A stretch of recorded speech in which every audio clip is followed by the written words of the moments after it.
Fala, galera. Bom dia, bom dia, bom dia. Bem-vindos todos.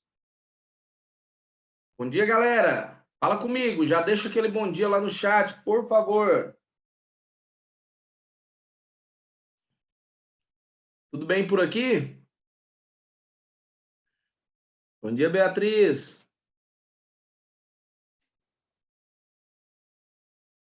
Bom dia, Nicole. Bom dia, bom dia, bom dia, bom dia, gente. Cadê o resto do povo? Não é possível.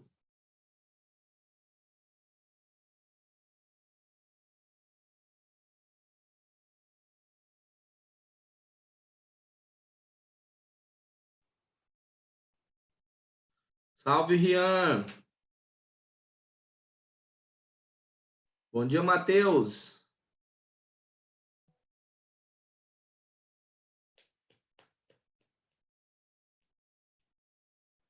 Deixa eu tirar esse WhatsApp aqui que ele vai atrapalhar.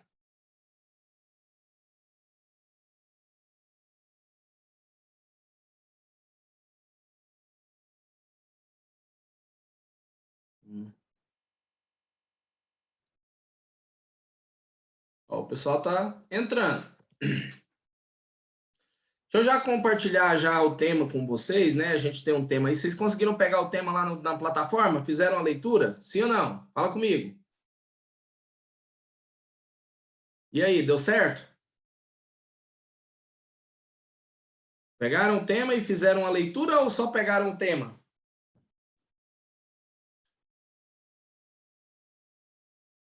Yes. Gente,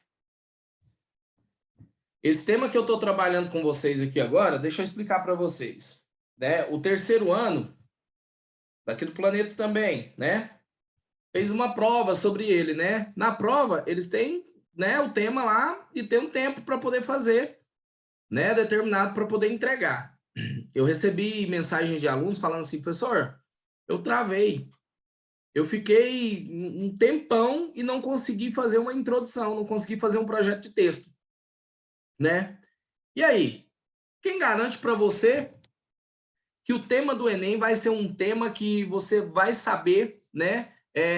Muitas informações você vai conseguir discutir sobre. Aí é que está o grande detalhe.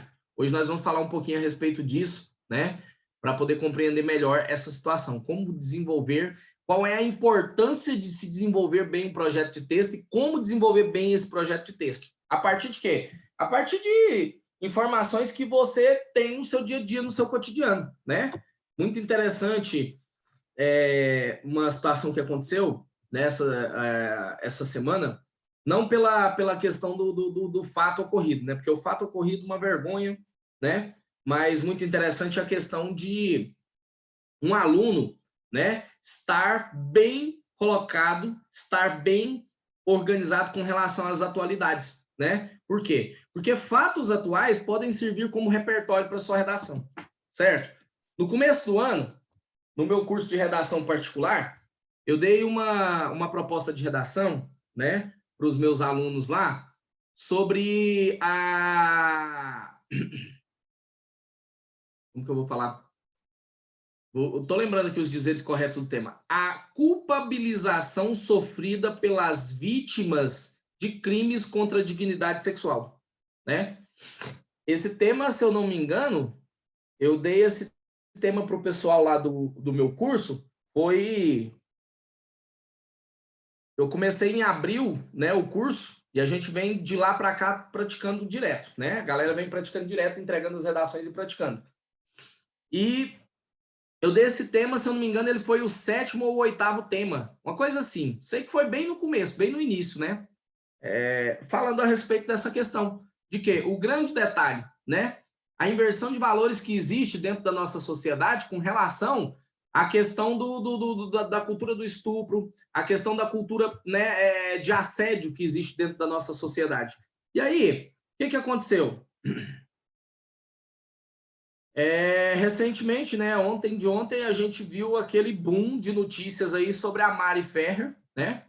Aquela audiência ridícula que, como eu me pronunciei para as outras turmas e digo aqui para vocês também, eu fiquei com vergonha de ser homem naquele dia, eu fiquei com vergonha de pertencer ao gênero daqueles caras que conduziram aquela audiência. Foi ridículo, né? E qual o grande detalhe? Uma das alunas aqui também do Planeta, né, se posicionou com relação a essa questão, certo? No Instagram. E aí ela se posicionou e fez questão de dizer que foi interessante que ela fez essa redação. Ela estava no meu curso particular e ela fez essa redação, né? E ela citou, inclusive, o caso da Mari Ferrer, que tinha sido denunciado, mas ainda não tinha ido para essa audiência, né? Isso foi no primeiro semestre. E, cara, foi muito pontual a citação dela com relação a essa questão, né? E assim, ela colocou na redação, por quê? Porque ela estava antenada ali a respeito daquilo ali e ela citou um contexto muito atual, né? Ela citou um contexto muito atual. Então, assim, só para vocês entenderem que redação, ela pode ser abordada muito, o repertório pode ser muito abordado com relação a atualidades. Por isso a importância de dar um moralzinho para o Rocha, né? Um moralzão para o Rocha, porque ele está sempre trazendo conteúdos atuais, né? Não é a primeira vez que eu falo do Rocha aqui com relação a essa questão, por quê? Porque ele dá contextos, ele dá repertórios para que a gente possa usar dentro das nossas redações. É o cara, tá? Da geografia. Eu sou fã do Rocha desde muito tempo, né? E ele é muito, mas muito bom mesmo com relação a essa questão. As informações que ele traz são muito esclarecidas, né? E eu acho que é bom estar sempre prestando atenção no que ele está falando aí, porque isso pode te ajudar a não ficar perdidão num tema, né? De redação, por exemplo, no dia da prova, tá bom? Então, gostaria só de ressaltar essa situação aí para vocês, para a gente poder seguir, beleza? E aí, olha só, nossa proposta de redação de hoje, né? Fala sobre, olha a frase temática que a gente tem aí, os abusos do coaching no Brasil, né? A prática, o que é a prática do coaching? A prática do coaching é o seguinte, uma pessoa, ela está cansada de tentar buscar um objetivo e não conseguir. Ela está lutando ali, está tentando por si só e não consegue, né? Ou então uma empresa quer potencializar e quer melhorar os resultados, certo? Eles contratam um coaching. O coach vai lá e vai fazer o quê? Ele vai orientar as práticas e as reflexões a respeito de tudo que acontece ali, de maneira a potencializar o resultado, a melhorar esse resultado, certo? Então, o coach, ele é um profissional que vem para quê? Para poder dar uma nova visão, né? Para quem está sendo orientado, né? É um professor pessoal sobre um determinado assunto que vai conseguir fazer com que você tenha uma visão melhor sobre aquilo ali, sobre aquele assunto, né? Então, essa é a ideia. Só que o grande problema que a gente tem, né, quando fala-se a respeito da frase temática aqui, são os abusos do coaching no Brasil, né? Porque a gente tem um problema muito grande com essa questão do coaching, certo? A gente tem um problema muito grande que, se o coaching resolve seu problema, ele perdeu um cliente, né? Ele tornou um cliente satisfeito, mas ele perde um cliente. Então, a grande questão que está impregnada aí nessa questão do abuso é a questão do cara te oferecer uma coisa que não vai rolar, que não vai acontecer, né? Ele te oferecer, falar assim, ó, se você fizer dessa forma, dessa forma, dessa forma, você pode ter certeza que você vai conseguir alcançar esse objetivo. E aí, às vezes, as pessoas dão o seu máximo, o seu melhor, fazem, né? E não conseguem. Por quê? Porque nem todo mundo tem o dom, né? Nem todo mundo tem a habilidade necessária para poder fazer determinada situação. Então, quero que vocês entendam isso, a primeira coisa, tá? Quero que vocês entendam isso, né? Que essa situação aí, o coach, ele fala que, ó, funcionou comigo, funcionou com fulano, por que não vai funcionar com você? Dá certo, muda de vida, né? Comece a ganhar dinheiro de verdade, saia do seu emprego tão deprimente e tal, e aquela coisa. E ele mostra para você que você pode ganhar muito dinheiro, ter uma situação de vida confortável, fazendo alguma coisa que você gosta. Trabalhando com alguma coisa que não é tão chato quanto o seu serviço, que você tem que ir ali chegar, bater o ponto todo dia, aguentar a injeção de saco do seu patrão, né? Só que o grande problema, e eu quero dizer para todos vocês aqui agora, que o grande problema é que o coaching, ele tem um discurso que é cativante, né? Esse é um dos grandes problemas. Por quê? Porque a galera começou a dar uma, como que eu vou dizer, uma distorcida no discurso do coaching, porque eles perceberam que existe um tipo de discurso que move multidões, que é o discurso religioso. Então, perceba que a estrutura do discurso do coaching, ela tem uma estrutura de discurso religioso. E o discurso religioso, ele trabalha com o quê? Fala para mim. Ele trabalha com a fé das pessoas. Ele trabalha com a fé das pessoas, né?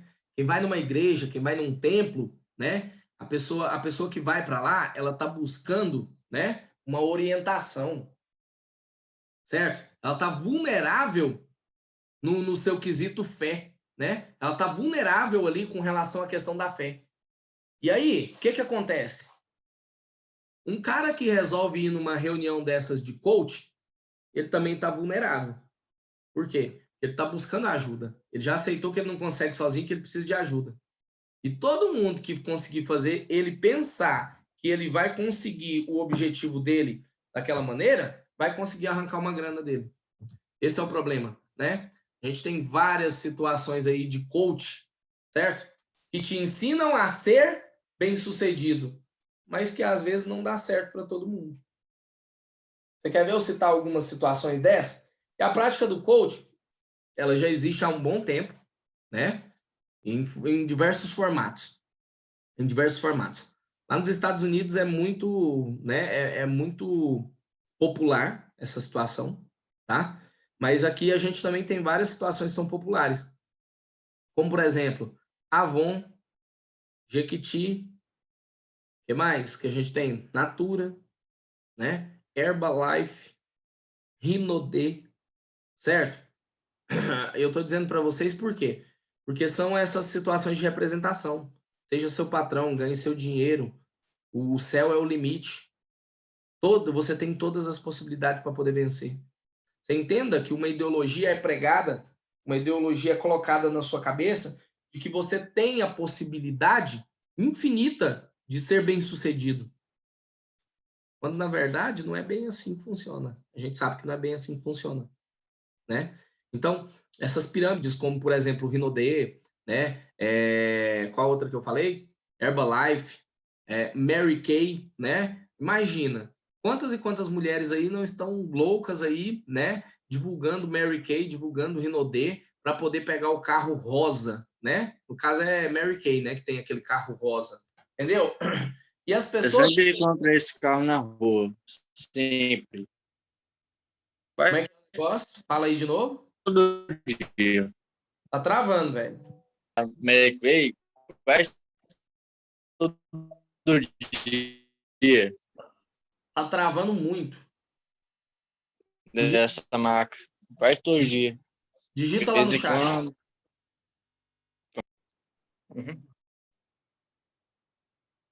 É igual o Rian falou, é tudo baseado na meritocracia. Exatamente. Só que o grande problema de falar de meritocracia nessa situação aí, quem tem uma condição massa, consegue. Você entendeu? Agora aí quem não tem? Quem tá afim de começar do zero e construir uma fortuna? Dinheiro gera dinheiro. Agora quem não tem dinheiro vai gerar dinheiro como? Trabalhando, né? E esse é o grande problema. E quem trabalha não tem muito tempo para ganhar dinheiro. Já pensaram nisso? Já pensaram nisso? Quem trabalha não tem muito tempo para poder ganhar dinheiro. As pessoas que ganham dinheiro são as pessoas que têm tempo para poder investir, para poder pensar nas ações corretas. Agora nós, pobres mortais, que temos que sustentar uma família, que temos que sobreviver, né? A gente precisa trabalhar para isso. Enquanto a gente não conseguir se desprender dessa situação de necessidade, a gente não consegue ganhar dinheiro. E quando eu falo de ganhar dinheiro, é ganhar dinheiro numa escala um pouco maior, né? Para poder ficar tranquilo, certo? Me recordo uma vez que eu entrei ali no Alphaville Conjunto Cruzeiro do Sul, né? Aquele do lado de cima lá, e fui dar aula para uma aluna lá de redação, né? E eu cheguei para dar 2 horas de aula de redação. Enquanto eu dei 2 horas de aula de redação e ganhei R$200, R$100 a hora aula, e você fala, nossa, professor, R$100 a hora? Sim, o irmão dela estava do lado, numa sala do lado, todo fechado lá. Eu só vi os gritos e as risadas e as provocações. Eu falei, o que está rolando ali dentro? Desculpa a intromissão. Não, é que meu irmão tem um site, né, que é um servidor de pôquer, e ele joga também. O cara ganhava 30% em todas as apostas, e além disso, ele ainda jogava contra os outros caras. Enquanto eu ganhei R$200 em 2 horas lá, o cara ganhou 60 mil. Pensa. E aí você imagina, dinheiro, né, gera dinheiro. Entendeu? O cara trabalhando com a diversão dos outros. E na casa dele, de boa ali, com um computador de frente para ele e apostando, né? Só que aí igual ela falou, ó, ele terminou a faculdade de Direito e não quis exercer. Então ele resolveu, né, estudar sobre o poker para poder jogar profissionalmente. E hoje ele joga profissionalmente. O cara ganhou 60 mil em 2 horas. Pensa sobre isso. E eu quero que vocês entendam o seguinte, meritocracia é muito fácil de falar quando você está numa situação legal. E quando você está numa situação mais, né? Meritocracia é um negócio meio longe da realidade da maioria da população, não é verdade?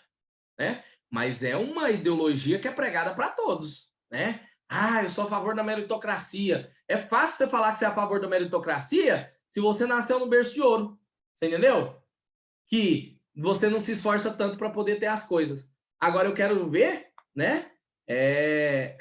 Quase todo dia eu vejo o carro da Mary Kay. Sim, gente, Mary Kay tá por aí e tá forte, velho. Aí, você vai comprar um batom da Mary Kay, é 50, é 60, é 70 reais, dependendo do batom.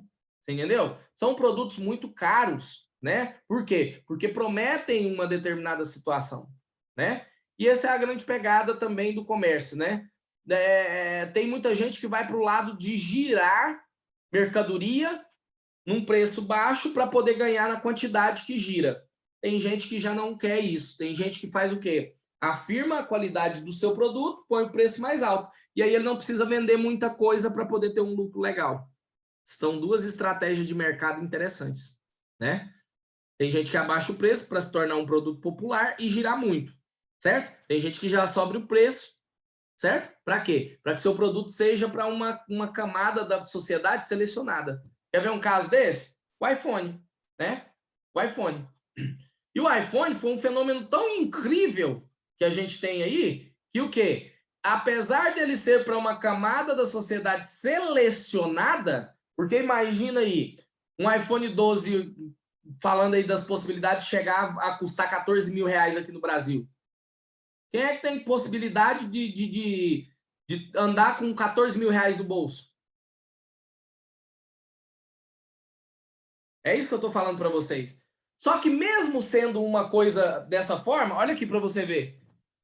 Esse aparelho aqui, 3 mil reais, né? Isso é um iPhone XR de 128 GB. 3 mil reais hoje, né? E aí, então, você fala assim, como assim, professor? Né? Mas se você for olhar para os outros aparelhos, 800 reais, 1.000 reais, 1.200, 1.500, né? Pega um aparelho legal aí, só que não tem a mesma garantia, por assim dizer, né? O Xiaomi, pega um Redmi Note Me aí, você paga 1.000 reais no Redmi Note Me, né? Só que qual é a situação? Você não tem o mesmo status. Percebeu a diferença? Por quê? Porque o iPhone é para uma parcela da sociedade selecionada, uma parcela diferenciada. Então as pessoas desejam. Nem todo mundo que tem pode ter. Porque às vezes o cara foi lá e sacrificou lá em não sei quantas parcelas. E aí você imagina, né? Às vezes ele se endividou para poder ter um celular que seja presença. Então tem muita ideologia que é colocada na sua cabeça, que você pode, que você, entendeu? Mas que na verdade às vezes não seria nem tão necessário. Quero que vocês entendam isso, né? Aí estamos falando de consumismo já. Mas voltando à nossa temática, né? Qual que é a grande questão aí? É o cara o cara que está te oferecendo um produto, um serviço, uma solução, né? Ele te oferecer algo que é inatingível.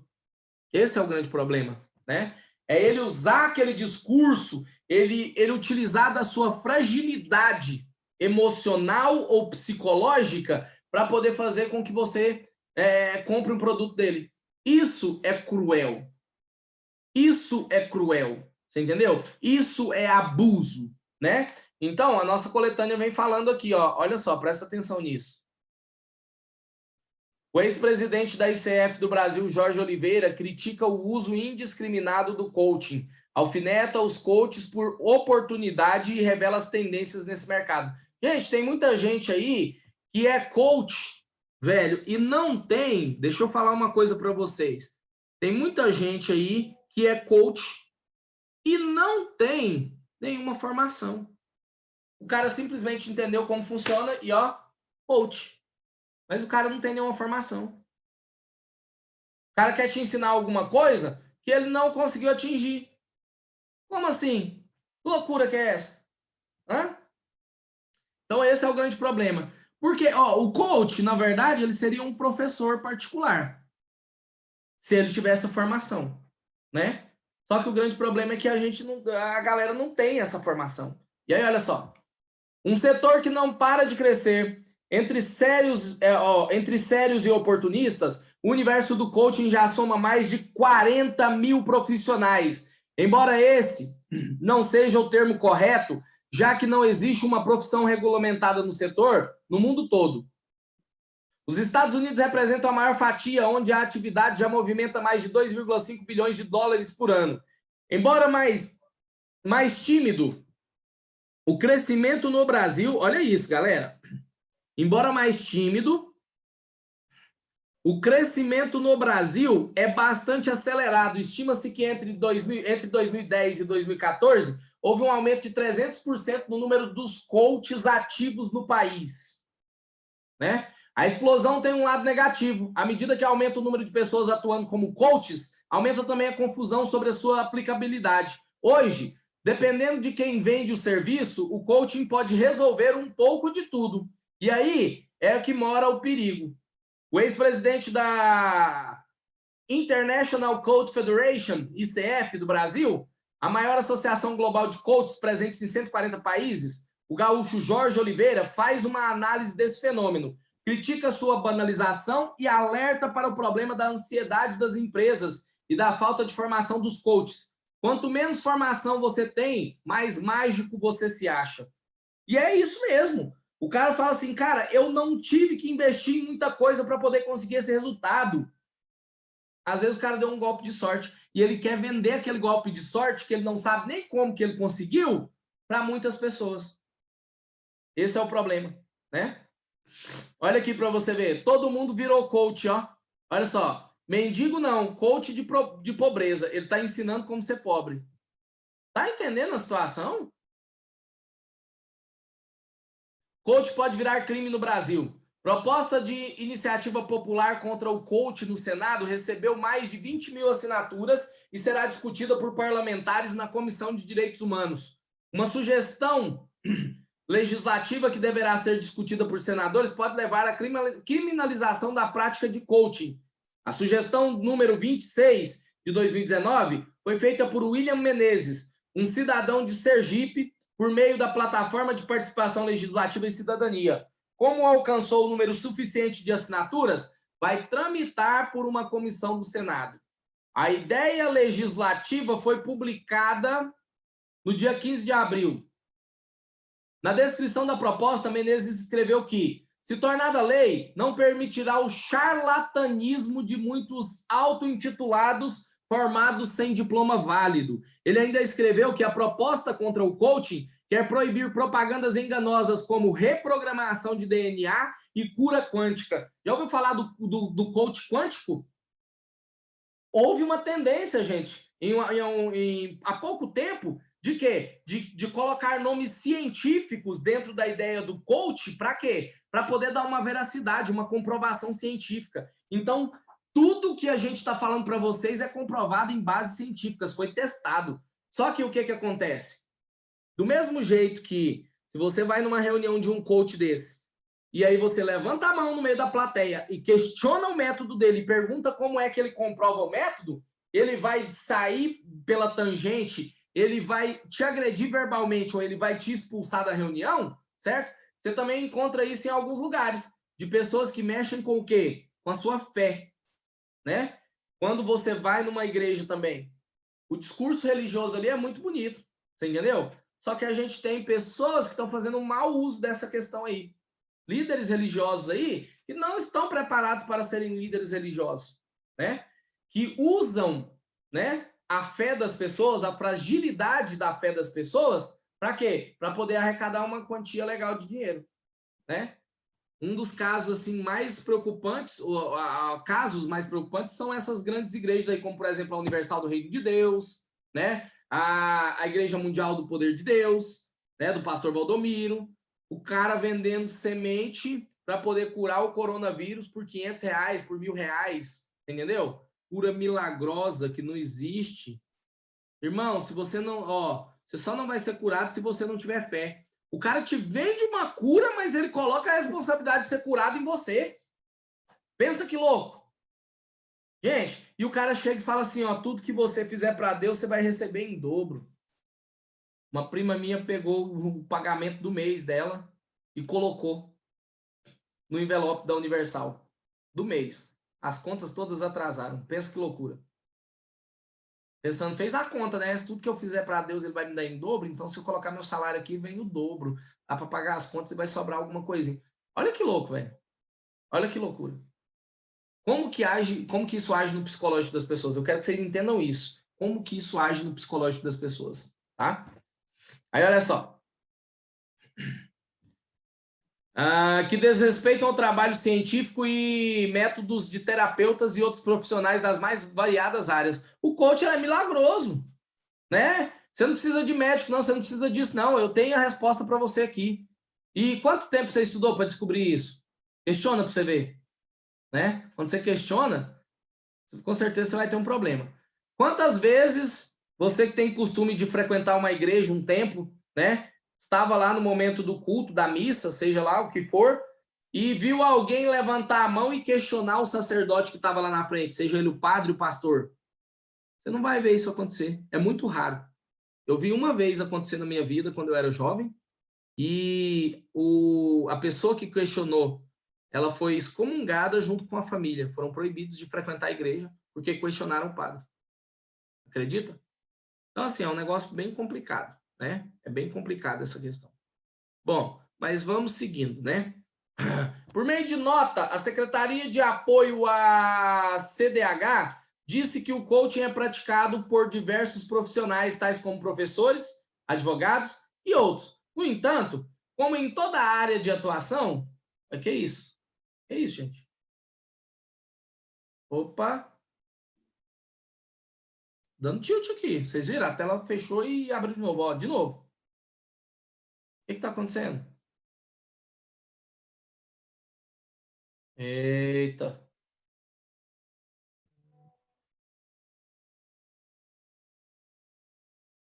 Não, meu computador tá piscando a tela aqui, ó. Ah, não é possível. Será que tá dando problema aqui no meu computador? Tá, vamos lá, vamos continuar. Tá piscando a tela, tá sumindo e aparecendo a tela. Parecendo que tá com problema na fita de LED, sabe? Que transfere a imagem. Mas vamos ver. Bom, aí como eu tava falando para vocês, né? Aqui, ó. Olha só. No entanto, como em toda a área de atuação do ser humano, continua a nota. Existem pessoas bem e mal intencionadas, ou sem perícia necessária para atuar em determinada área, inclusive regulamentada, fazendo um mau uso do coaching. Dessa forma, a regulamentação ou não dessa prática profissional deve ser debatida de forma democrática pelo parlamento, considerando seus bons e maus usos. Bom, galera, quero que vocês entendam isso, então, né? Professores, advogados e outros, né, funcionam como coach. Como que um professor funciona como coach, né? Quando ele diz que ele é especialista em uma determinada área e ele pode te ajudar a melhorar. Bom, então, por exemplo, eu, enquanto professor de específica de um curso de redação, estou agindo como um coach. Só que tem um detalhe, né? Só que tem um detalhe. Quando eu estou agindo dessa forma, eu tenho que comprovar cientificamente, eu tenho que comprovar por A mais B que, de fato, dá certo, né? E assim, primeiro, ó, tá apagando minha tela. Eita! Tem um trem errado aqui, gente. Minha tela tá apagando do nada, tá dando um apagão assim, ó. E aí, como eu tô falando para vocês, a situação que eu tenho aqui é de mostrar para vocês o quê? Se eu tô trabalhando como coach, eu tenho que provar para vocês, primeiro, a minha formação. Eu dou aulas de redação? Eu tenho habilitação para dar essas aulas de redação? Sim, porque eu sou formado em letras português e inglês com uma extensão para espanhol pela Pontifícia Universidade Católica de Goiás, a PUC Goiás, certo? Ali na Praça Universitária. Então eu tenho essa certificação, né? As escolas não me deixariam dar aulas se eu não tivesse essa comprovação, não é verdade? Então eu queria que vocês entendessem isso, ok? Deixa só eu tirar minha tela tá apagando aqui, gente. Eu tô achando que o meu computador vai dar algum problema logo, logo. Deixa a hora que ela começar a fazer aqui, eu vou filmar aqui. Incrível, tá dando problema aqui mesmo. E aí, então, o que eu tava querendo dizer para vocês. Tem comprovação? Tem. O método dá certo? Esse é o grande problema. Eu sei ou não sei? Aí eu tenho uma anterioridade. Vocês já viram vários depoimentos de alunos meus. Vocês vão no meu Instagram, percebem lá as notas que os alunos já tiraram, aplicando-se o método. Só depois disso é que eu tenho gabarito para poder me afirmar como um especialista em redação e que tem um método que de fato funciona. Se eu não tivesse isso, eu não tinha condição para poder fazer essa situação toda. Certo? Então, quero que vocês entendam isso. Beleza? Essa é a grande ideia. E o coaching, o grande problema é que a gente tem muita gente aí que fala que faz e que não faz, né? E a gente tem vários contextos que podem ser usados nessa situação aí para poder exemplificar. Vamos dar uma olhada? Eu assustei agora com essa situação aqui do computador. Vou interromper a proposta e vou compartilhar com vocês o projeto de texto, tá, gente? Então tá aqui. Vou colocar para apresentar. Proposta de redação de número 25 de vocês, né? Os abusos do coaching no Brasil, certo? Então, percebam que a palavra aqui é abuso, certo? A palavra-chave é abuso, coaching, Brasil, certo? Essa aqui. E aí, olha só. Como contextualização, eu selecionei algumas coisas aqui para vocês. Tem um filme que chama Coach Carter, Treino para a Vida, né? E aqui mostra uma conduta correta de um coach, né? Coach quer dizer treinador, tá, galera? Só para vocês terem uma ideia, o coach, né? A palavra coach é treinador em inglês, né? Então, só para vocês terem uma ideia aqui, Coach Carter, Treino para a Vida, né? É um filme. Que o que acontece? O cara estudou, ele é de uma determinada cidade do interior, e aí ele foi para fora, fez a faculdade dele, voltou. E aí, quando ele voltou, ele decidiu pegar o time de basquete da escola local lá para poder treinar, de uma das escolas. E aí, o que ele fez? Quando ele percebe e ele traz um método legal aí para poder trabalhar com o pessoal, só que quando ele percebe que realmente o filme é muito, mas muito foda. Quando ele tá treinando ali, tá treinando duro a galera e colocando disciplina e todo mundo se empenhando, compraram a ideia dele, ele motiva todo mundo com o discurso dele, né? E a galera tá massa. E eles entram no campeonato, ele começa um campeonato, né? E tá tudo bem e tal, aquela coisa, e aí chega um determinado momento que ele se vê numa decisão. Por quê? Ele descobre que muitos dos alunos que estão ali praticando basquete com ele estão com notas muito baixas. O que ele faz? Ele decide interromper o campeonato e cobrar deles o desenvolvimento também na escola. Olha isso. Isso é interessante, cara, né?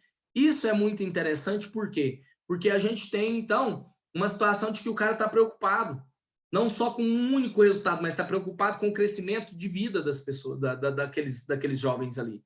E isso é o que tem que acontecer. Esporte é importante? É, mas estar bem na sala de aula também é importante para eles naquele momento, certo?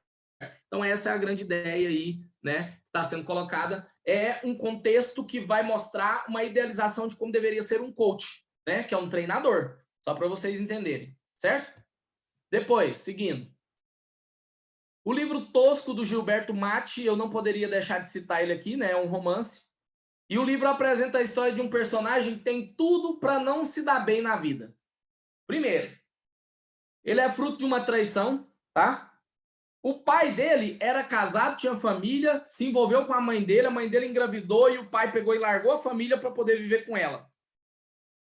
Só que o pai se tornou um alcoólatra e bebia por dias a fios, né? E a mãe também, né, se drogava ali. E ele então vivia numa situação complicada. Logo o pai vaza, abandona a mãe e ele, né? E a história conta a vida, né? A vida escolar do Tosco. No primeiro dia que ele vai para a escola, ele já se sente traído, porque a mãe dele deixa ele lá, abandona ele lá, ele fica chorando muito tempo. Quando ele supera aquilo ali, que ele vai interagir com os colegas, uma menina ou um menino, se eu não me engano, morde ele. E aí ele chora e ele esbraveja e conta para a professora não faz nada, né? E aí quando a mãe chega, ele todo choroso, todo dengoso, vai mostrar para a mãe, pequenininho, fundamental. E a mãe olha, vai tirar satisfação lá, mas não resolve nada. Aí ele entende, fala o quê? Eu não vou ficar rodado nessa selva aqui não.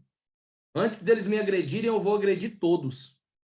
E aí então, essa carência dele que não foi suprida se transformou o quê? Num trauma, e agora então ele pratica a violência, o bullying e todas as outras coisas que ele faz, né? Por quê? Porque ele não teve a atenção que ele merecia, que ele acha que ele merecia. E aí então agora ele começa, certo? E a história toda se desenrola nessa situação, que ele se torna o pior aluno da escola. O pior aluno da escola, né? Ele chega a dar uma vassoura de presente para a professora no dia do aniversário dela, né? Então pensa na situação, né? Chamando ela de bruxa. E aí entra um professor de educação física na escola, né? E aí ele monta o time e o Tosco quer participar do time, né? E então ele entra nessa situação. O professor aí age como esse coach e conserta a vida do Tosco, certo? Essa é a ideia. Galera, a aula já vai encerrar, menos de um minuto. A gente volta na próxima aula falando desse contexto, fechando o projeto e vamos falar um pouquinho a respeito de estrutura da redação. Beleza? É isso aí. Deixa aquele ok aí se você está online aí, né, na nossa aula. Faz esse favor.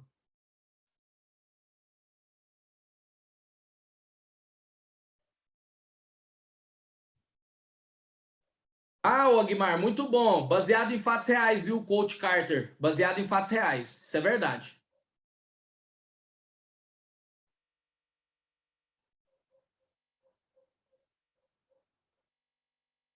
Valeu, galera.